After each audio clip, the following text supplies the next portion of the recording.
I'm like the president. Family do a road trip to town and go reconnect on the way back. He might be back Monday. So he told me. Still don't have a truck. Following the yellow brick road. He traded I might for have a made slightly newer a joke model like that myself. because he was having a hard time. Oh, Two great minds in the brothers. I wish I had a backup camera. Yeah. Thank you. That's actually kind of funny. I think that clock's 1 minute slow. Does it matter? I got 6 on mine, so.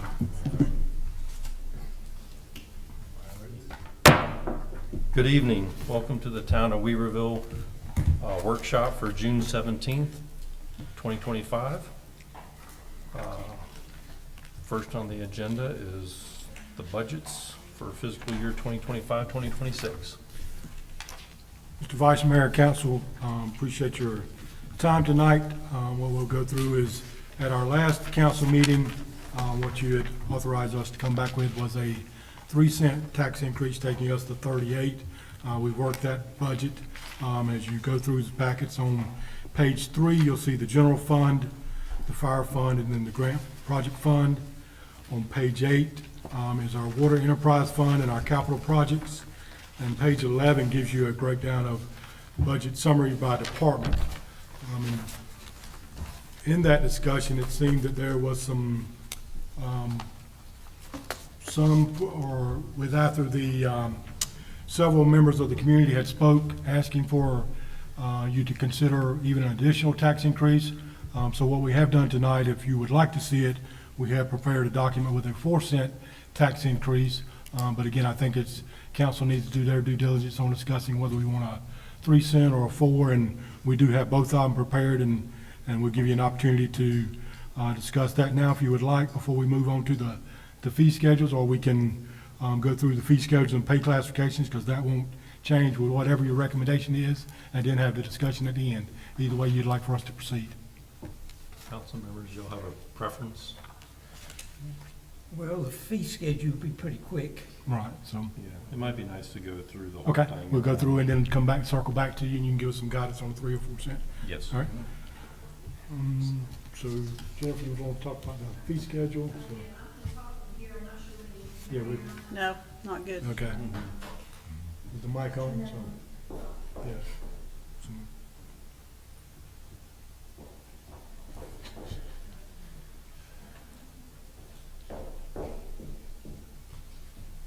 Yeah, we just, no, just. Yeah,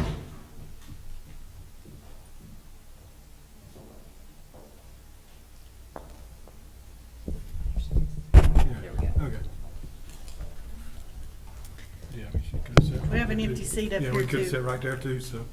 Well, if y'all can hear me from here, I'm Yes. happy Yeah. right We got you here. now. So I'm not gonna to go over this line by line. I'm mostly gonna just hit the highlights on this and then offer to answer any questions for you. Each year, as part of your budget, you do adopt a fee schedule. We're doing this slightly differently this year in that we're pulling the fee schedule out of your budget ordinance. That has been recommended sort of across the state to have that as a freestanding ordinance.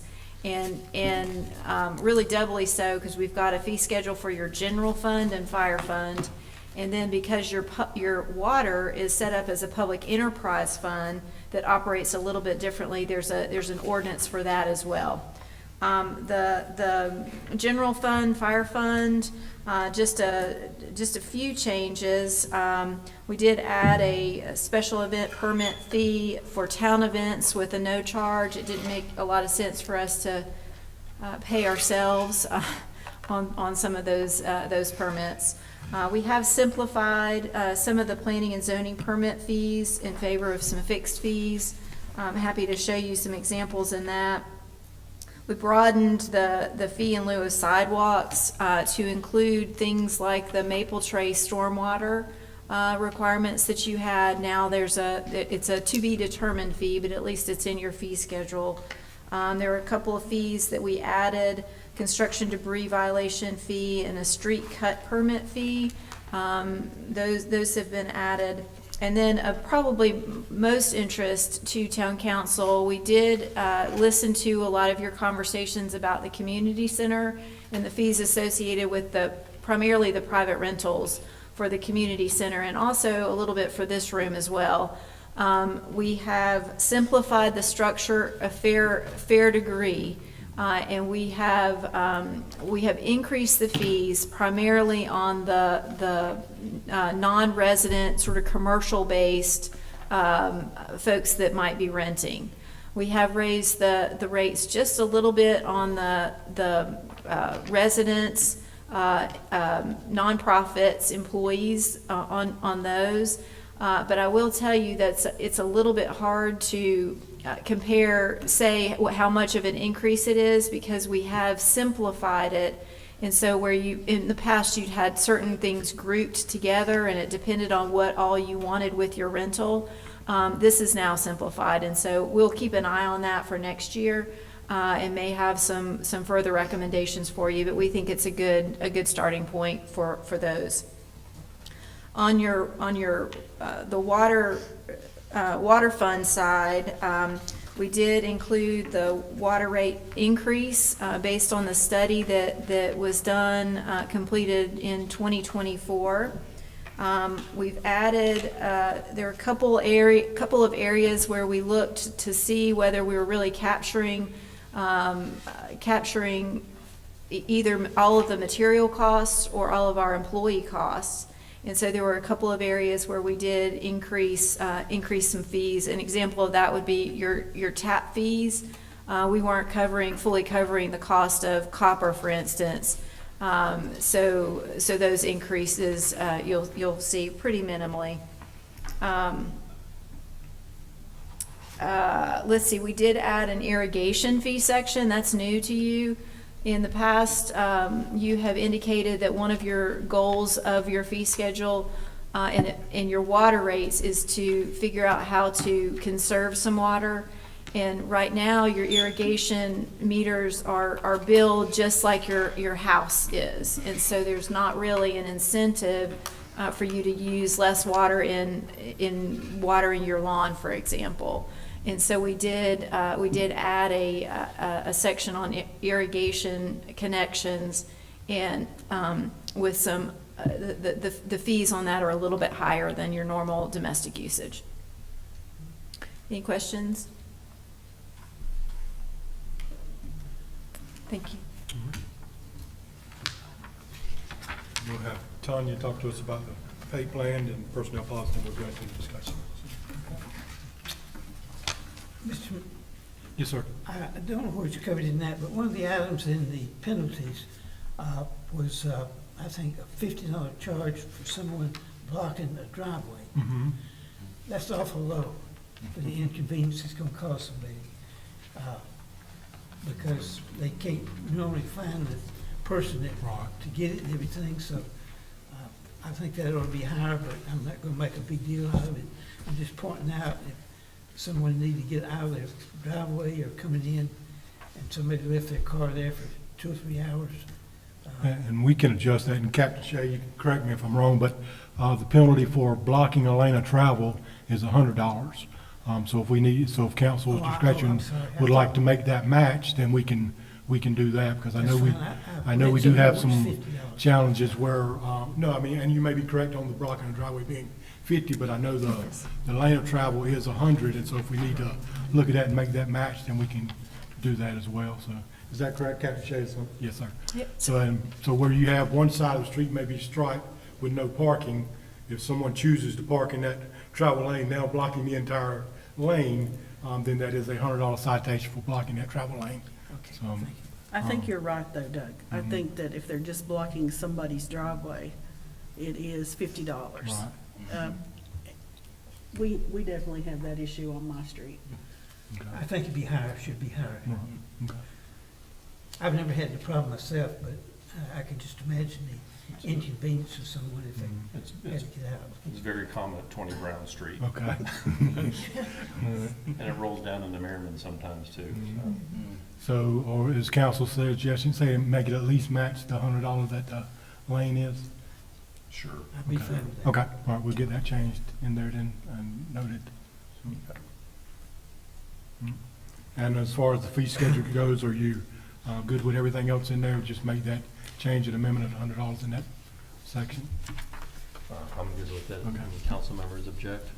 Okay, all right. Thank you, Mr. Jackson. Tanya? Good evening. As part of your budget process each year, Town Council also adopts the pay plan and position classification plan for the upcoming fiscal year. You'll find that on page 28 and 29 of your agenda. So each year we do kind of a mini pay study, a market analysis. We have a company that helps us to make sure we're staying competitive with those around us. They've also been helping us fix our compression issue that we created several years ago. We're almost back to a 5% differential between each grade.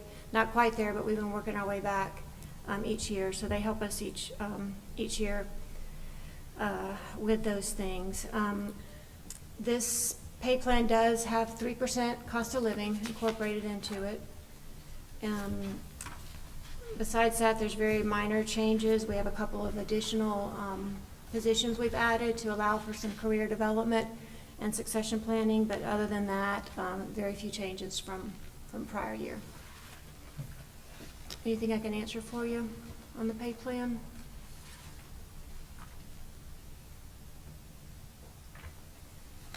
If not, we need a motion at this point to approve it, or we?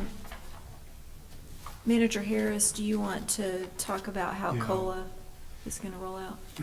Yeah, and I was going to do that, to follow up on this, but as Tanya mentioned in this, the 3% is shown in there, but at council's discussion previously, if the 3% COLA does get adopted in the budget, just to reiterate, the way we have done that for our current employees, is that 3% is divided out equally, so somebody making 38,000, they may get 6%. Somebody making 80,000, maybe 2.5 roughly.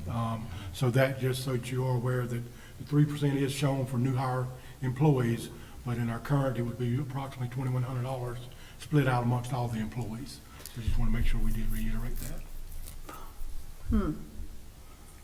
Okay, but with that being said, now let's think about that. So if the employee makes 35,000 and there's gonna be a 3% there's gonna be a 3%, but the way that you're gonna do COLA this year is put it all in a bucket and then it's gonna be evenly distributed, let's round off and say $3,000. So does that take that person to a $39,000 salary? Mhm. Yeah. It's gonna increase their base salary. So rather than their salary going up by the 3%, their salary is actually gonna go up closer to 5% for those at the very bottom. That's gonna have a long-term, I agree with dividing it out and people in the lower scale, but it didn't dawn on me until just now that it's gonna change their salary position so that it keeps escalating every year. This is a major change when you think about it from that point of view. You know what I'm saying? I agree totally with the bucket being divided and everybody getting $3,000, but I wonder if it should be a bonus instead of increasing everybody's salary. The problem with a one-time bonus without bumping up their base salary, they're no better off the next year. But then next year, what happens is, won't we, I'm asking, because, you know, you've been doing this longer than me. So what happens next year when you talk to us about, what is that word that y'all use about class systems, and how does that put us with these people zoning out at the top of their class? The compression issue? The depression issue. Compression. That's the word I was looking for. Yeah, because one year, last year or year before, we had to do something because of the compression issue. We had to make a lot of market adjustments because we had compressed Right, everyone in the market lower adjustments. levels. But what this is gonna do is kind of slide them horizontally. It's not gonna cause issues vertically, if that makes sense. They're gonna move a little further along between the minimum and the midpoint and the maximum. Because they're getting a higher percentage, they're gonna move a little more horizontally towards that mid and the max. which people at the higher end, it's gonna be the opposite. Instead of moving as much as they would with 3%, they're gonna be closer to the minimum with the 3,000 or the 2,100. Well, they're not going backwards. They're just not, they're They're not not- jumping a right. class. But they would be going backwards if you count it as a bonus, because then the next year you were back to a deflated amount. You Yeah. can't do that. You know, Right. cost of living is gonna go up Right. every year over year. I just had to walk through it in my head, you Yeah. know. I had, my little brain had to go round and round in a circle. I mean, rent, food, and gas is not going down No. anytime soon. And if we did it as a one-time bonus rather than an increase to the salary, you run the risk of somebody then falling below the minimum on the pay Right. plan, because our pay plan went up 3%. Yeah, okay, good. I get it. Any further discussion on that? I did have a question. At one point, we had mentioned merit. I wasn't sure if we kind of rolled that into this 3% COLA or if we're doing Well, something. the merit, the COLA was at 3% and the 2% was for, or up to 2% was my understanding of the recommended merit. I mean, obviously, we were Yes. open to any suggestions on that as All right, I well. just but like I didn't said, it's just- see it in here, that's why I Yeah, asked. no, I appreciate it, yes, I skipped over that part, but yes, it's 3% COLA with, which was adjusted out to the 2,100, and then the 2%, or up to 2% for merit potential. Okay. Very Where good. does that fall in here? The merit stuff? In the salary lines. Like the salary lines that you see budgeted include 3% COLA and 2% merit.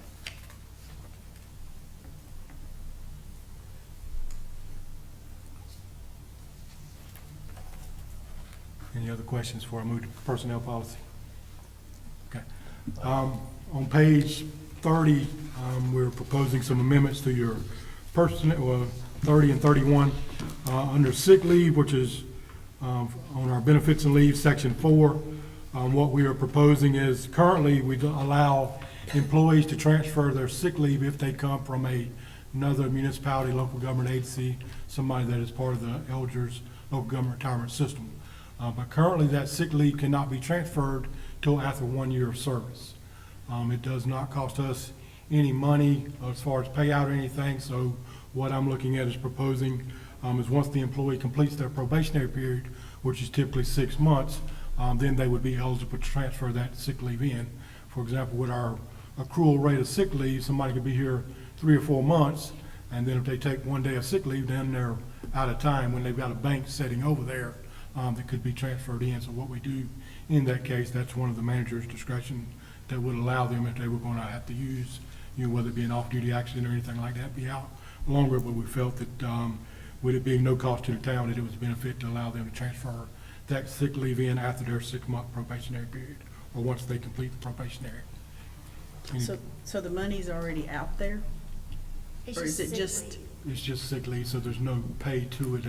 And so even if they were to retire in 5 years or whatever that time is theirs, so we don't pay, and if somebody leaves, the max we pay out is $240 regardless, and that doesn't include your sick time. So we don't pay out for sick time. It would just be a max of 240 vacation. So if they did roll over 2,080 hours, which would be a year of sick time, then it's still at no cost to the town on that, other than, during that year period. Any other questions? All right. On the next one, under section 5, this is a new benefit in the personnel policy, is maternity and paternity leave for the mother and father. What we've looked at is full-time employees are eligible for up to 2 weeks of paid maternity and paternity leave for the birth or adoption of any child that the employee has continuing parental role with. The 2 weeks of paid leave is calculated based on the pay rate at the time of the leave is taken and does not include any overtime. So for example, I mean, their salary is already budgeted for that year, so it's, no extra money in there.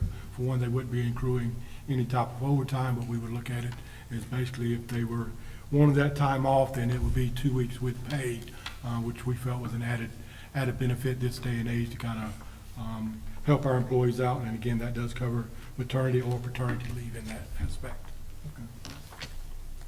Any questions on that aspect of the maternity or paternity leave? I'll go on record and say that 2 weeks seems low, frankly. Maybe not paternity, I mean, that seems pretty standard, but, I mean, maternity, I'd be okay with as much as 6 weeks. I thought maternity leave was more than 2 weeks for the. Right now, we don't have any paid maternity. We don't have any paid maternity leave. This Wow. would be with pay, yeah. But, okay, so then how does the sick leave work with that? Because most people have a lot of sick Mm-hmm. leave. Is there no pay for sick leave? Is it non-paid? Yeah, if I they mean, I'm have, just if trying they to- have sick leave accrued, they can take sick leave for maternity leave. Okay.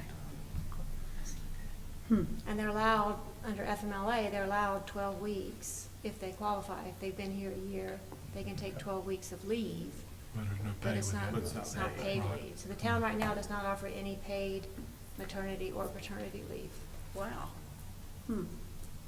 I agree with you. Mhm. I mean, everywhere I've ever worked, it's usually Yeah, 6 that's- weeks Yeah, I'd do 6 weeks.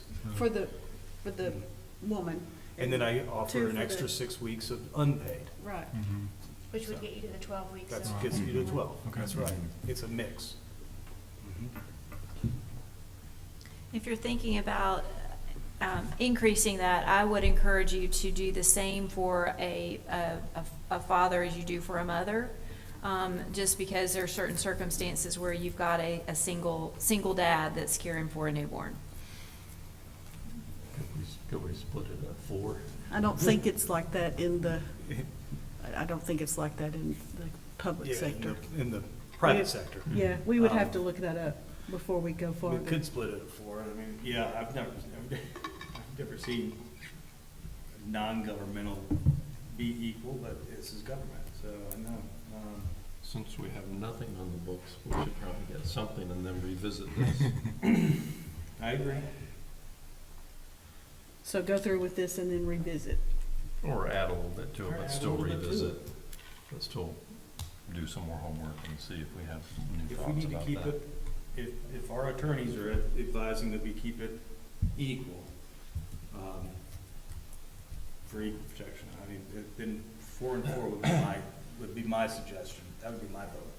Scotty, a question for you. Have you lost any firefighters because of parental leave issues? We haven't, well, I'll answer that question this way. We have lost one due to insurance, because he was starting a family, and the employee still in the fire service where he went to offered family coverage on their insurance for free.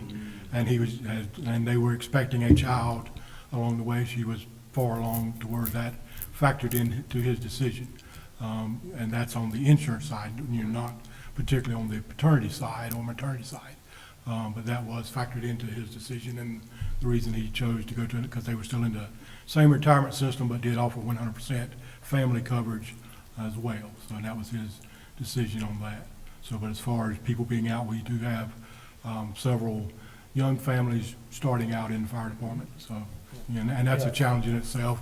When you look at somebody, for easy math, if they're making $50,000 and then starting out and having a family and they're paying anywhere from $1,500 to $2,000 a month in rent, so it doesn't take long for any of that to go away, especially if they are a new employee.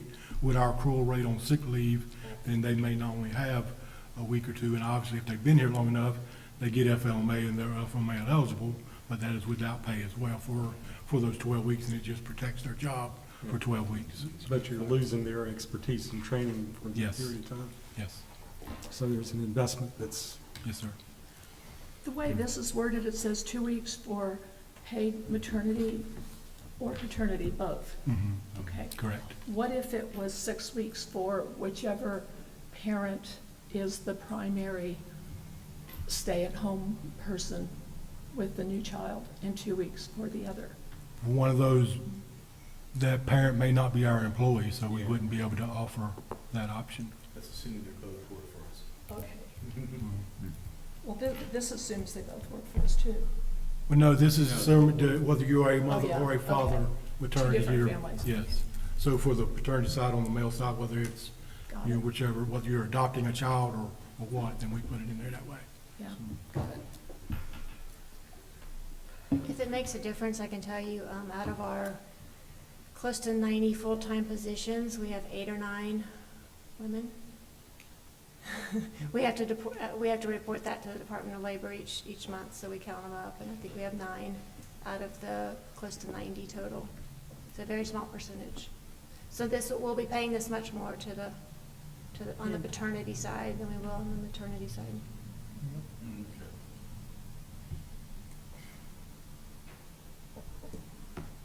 Maybe we leave it like it is, it's just written until we research some more.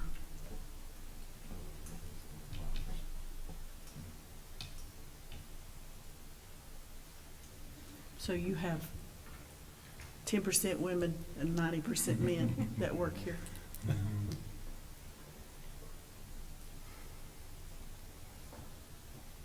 That's a good statistic to know.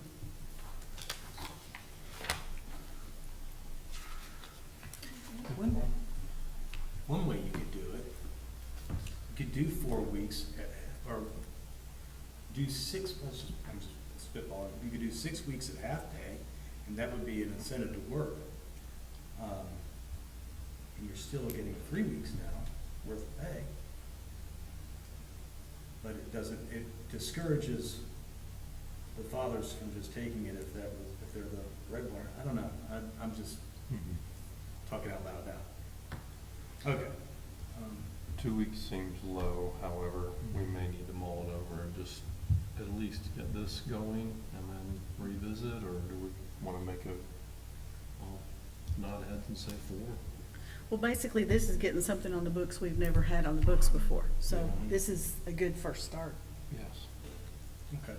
And the way, I don't know about government, but the way FMLA works in the private sector is if you do take the 12 weeks, you have to use all of your paid sick time before you can ever start drawing anything from the FMLA anyway.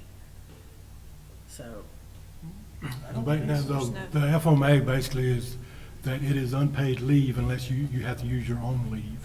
So otherwise, I mean, it is protected for those 12 weeks, and that's all the FMA promises you is that protected class at that point in time for those 12 weeks. But in order to be paid, then you would have to be using your own time. is it only protected if for maternity leave, or is it No, it's protected for FMA is everything? for any, whether it's an injury or anything else, or taking care of a family member as long as the doctor has authorized it as FMA, and then there's still other standards as far as the number of hours worked in order to be FMA eligible in that.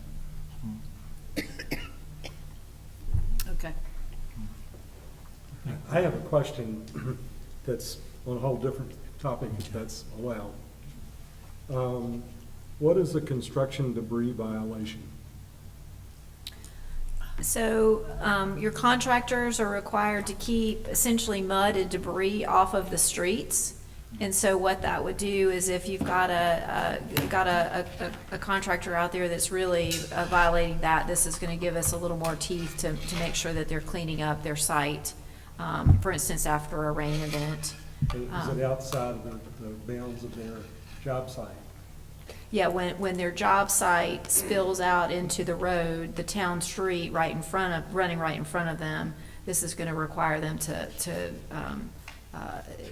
it's putting some good violation or good fine in there for that I'm violation. not disagreeing with that at all. I just wondered what were the perimeters of it. Thank you. And so just for clarification, for our staff do-outs, where did we end up on the maternity and paternity? Leave it like it is or go on 4 weeks, or just so that we can make sure the policy is correct? We're going to leave it as you Okay. presented it. Thank Okay, you. all right, thank you. All right. There is a resolution in your packet for that item. So if you were, when we're ready to start doing some actions, a motion to adopt that resolution, it would be appropriate. Anybody like to make a motion? Motion to adopt resolutions on page 31 for the change in sick leave and transferring in as probationary period and adding maternity, paternity leave for town employees. All in favor? Aye. Aye. Thank you, council. That concludes my piece tonight. So if y'all would like to have any discussion on as presented on the 3 cent or we have an option that we could show you the 4 cent. But again, that's up to y'all on which way you want to proceed, and then we will circle back that if you want to As move Mayor, forward. I'd like to lead off if it's okay. Sure.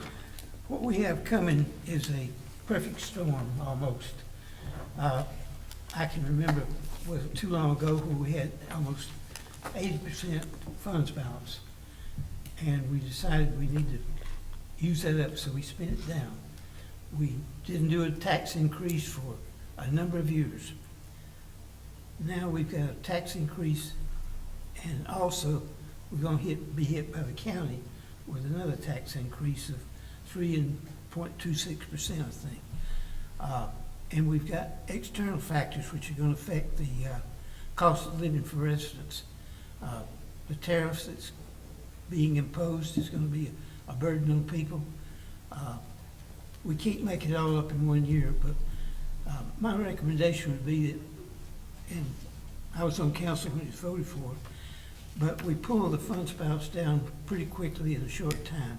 We haven't had a tax increase in a number of years. I think we need to take and look at moderation of increasing the tax rate as we need to every year, even if it's 1 cent or whatever.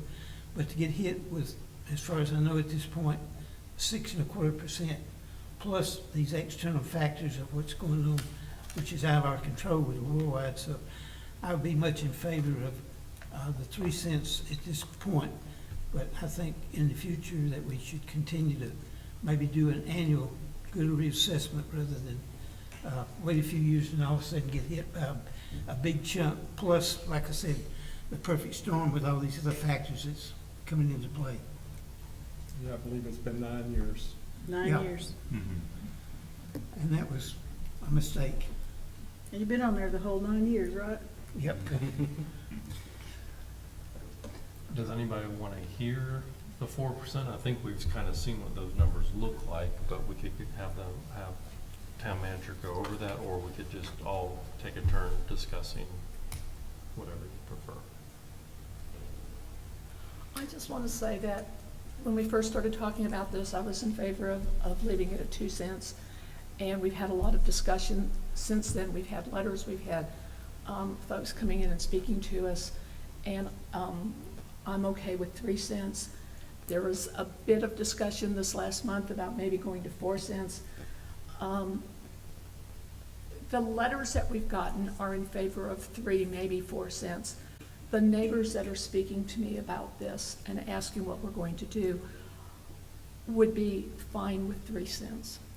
I'm just saying my neighbors and my community back here in downtown Main Street is fine with 3%. So I originally was on 2, and I would absolutely approve 3 cents. Nobody's very excited about 4 right now. And they understand why we're raising it overall. I'll reiterate that. I'm hearing very similar sentiment from my neighbors as well, that they're in favor of a tax rate. I love the fact that we live in a town where people are willing to stand up and say, raise my taxes. That's a great thing. The question being, I also was in favor of 2, and then I was able to be moved to 3. I'm not going to get on board with 4. And I'll tell you why. To reiterate Doug's points about, well, we could be cautious and we might be able to add another cent down the road if we need to. We don't just need to raise money just for the sake of raising money. The other thing that I would just remind council, and Tanya, probably this is more in your wheelhouse, but next year comes the revaluation. And every year for the next 4 or 5 years, we already can see the horizon of our tax base expanding and expanding and expanding. We know that's going to happen. There will be more funds coming into the town based on those 2 factors, an expansion of tax base and a revaluation of our property values. So I don't think we need to go to 4 to get done what we want to get done. If we do, let's add a cent next year. That's my thought. Yeah, I'm good with the 3 cent tax increase, but I'd like to couple that with kind of an agreement that we're going to be very cautious going forward in terms of where we stand with the fund balance and whether we need to have a 1 cent increase later on at some time, but it needs to be a yearly thing instead of waiting 9 years Yeah. to dig a hole. That was his thing, yeah. So that's agree. my take on that. And I won't be here next year when you are digging a hole. So, just try to be conscious of the fact that, as one of our people that wrote to us, raising taxes is not the worst thing that town council can do. Ignoring the need to provide the funds for the services that are vital and necessary to the well-being of the town is probably one of the worst things we can do. So, with this budget at 3%, we will still be taking $733,866 out of the fund balance. We'll take 1.3, but I can deal with the fact that 650 of that is gonna go to capital funds, because that's what the fund balance is supposed to be for. It's supposed to help pay for the fire trucks and the garbage trucks. So another thing that I'd just like to say to the people who have wrote us letters that says, we are the community that supports you. You know, we realize we voted you in. You're supposed to be making these decisions for us. We don't, you know, what I'm hearing them say is, we don't want to have less services, and we don't want to lose the good employees that we have. We love our employees, and we really want to give them a raise. And so if you had have told us that you needed to increase taxes, you should have increased taxes, basically is what I'm hearing them say. So with all the bills that we have coming up, we have to pay them. And so what I will really resent when I am not sitting here is if the next town council doesn't do the right thing about raising taxes, and we have to go get loans and we pay interest rates on those loans when we should have raised taxes to begin with, so that we would have had money to pay our bills. Because what we've done in the last 9 years is we've hired people, and now we're paying $733,000 worth of operation expenses out of our savings account for next year. We have bought a garbage truck and a sweeper truck and a knuckle truck, and we've put money away for a fire truck. Scotty's telling me we need 2 more fire apparatuses. He's saying with the life expectancy, the ones that we bought, we need to buy again in the near future. So over the next 4 to 5 years, no, it won't be 9. You know, over the next 4 to 5 years, he's gonna be asking you for another $1.5 million and another $1.5 million. And so now that you know that 1 penny only brings in $133,000, then I'd just like to ask all of you to think mathematically next year when you are sitting here. Because sometimes I feel like I may be the only one that's thinking mathematically. And when you give people a raise, which we want to do, and you want to give them a merit, 2 pennies doesn't even do that. So this year, we're gonna do a 3 penny raise, we're gonna do a 3 penny tax increase, we're gonna give everybody a raise, we're gonna keep all our employees, we're gonna hire another detective, we're gonna put a truck with them. I mean, all these things that we do, that people love that we do, we're not asking them to help pay for it. I mean, we're pretending like we act as if we're this really nice. I went on vacation a couple weeks ago, and where I was at, I said to myself, being in Weaverville is like being on vacation. You know, we have 6 miles of sidewalks. We have a community center that offers free stuff every day. We have a lake to walk around. We have a nature park to take our dogs. You know, we have a good police department, we feel safe. A good fire department, we feel safe. A great public works, good public works, where they pick up everything every week. If there's a hole in the road, they fix it. So I think when I'm in Weaverville, I feel so wonderful. I feel like I'm on vacation most of the time. And it doesn't hurt me a bit to think that I need to pay taxes for these people to do their job.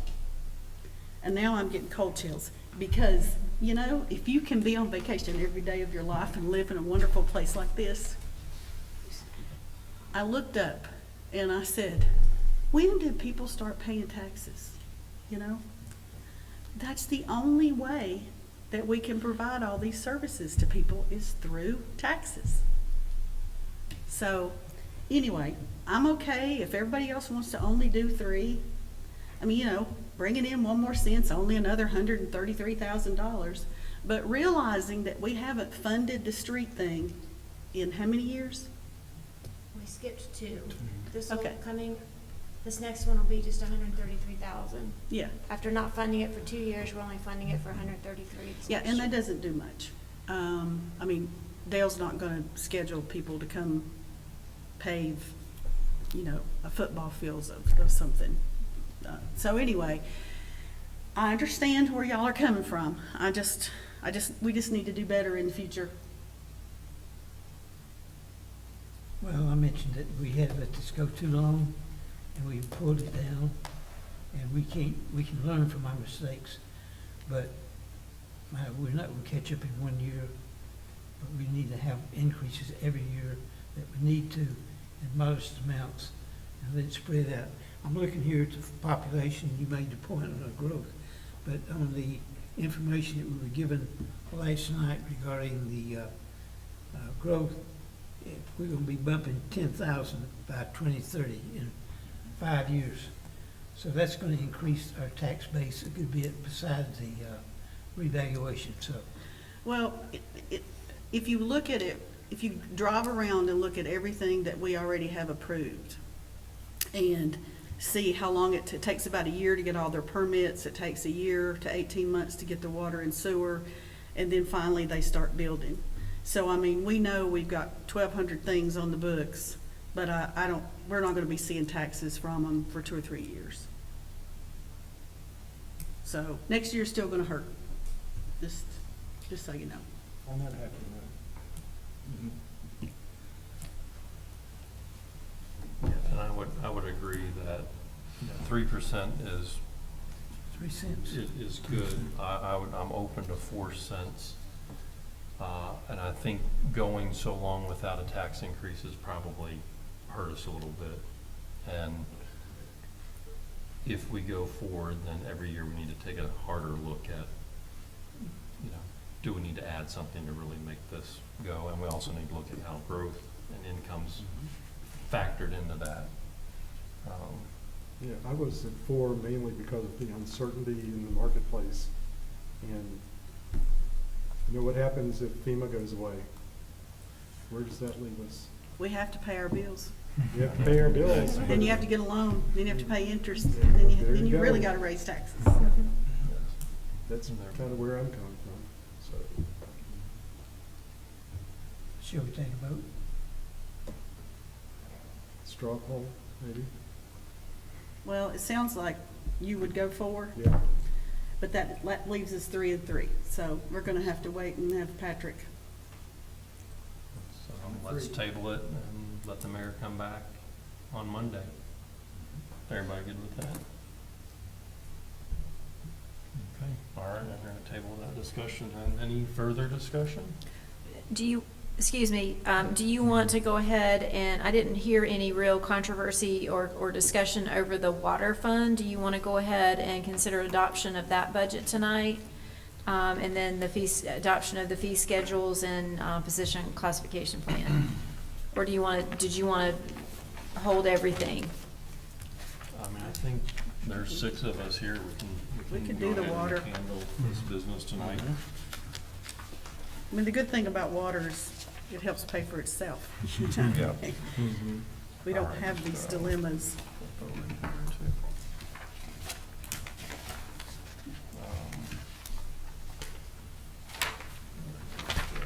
So there is an ordinance in there. It begins on page 8.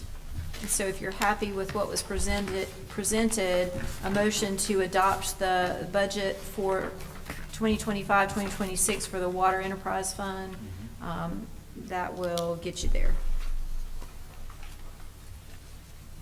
All right, anybody like to make that motion? Sure. Move to approve the budget ordinance for the Water Public Enterprise Fund. All in favor? Aye. Aye.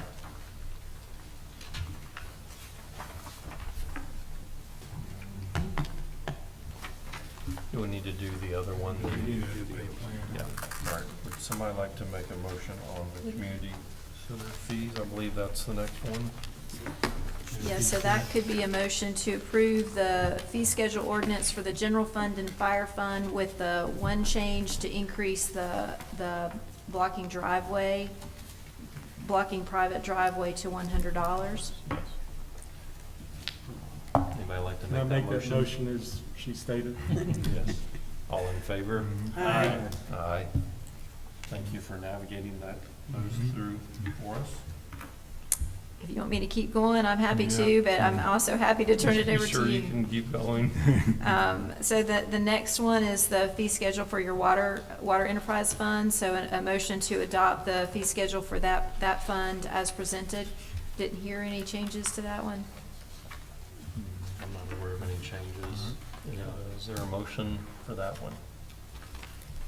That was the 5% increase. Motion to move that we do adopt the water enterprise fund increase. All in favor? Aye. And then the last one is on page 27. That's your position classification and pay plan. I think that there's a motion to approve the 2025-2026 position classification and pay plan as presented. Yes. I'll make the motion to approve the 2025-2026 position classification and pay plan. Very good. All in favor? Aye. Aye.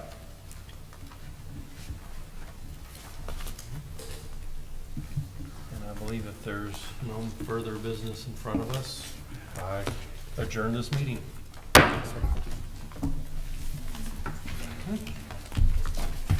Thank you, everybody. I think when parents show up at the Buncombe County one and say,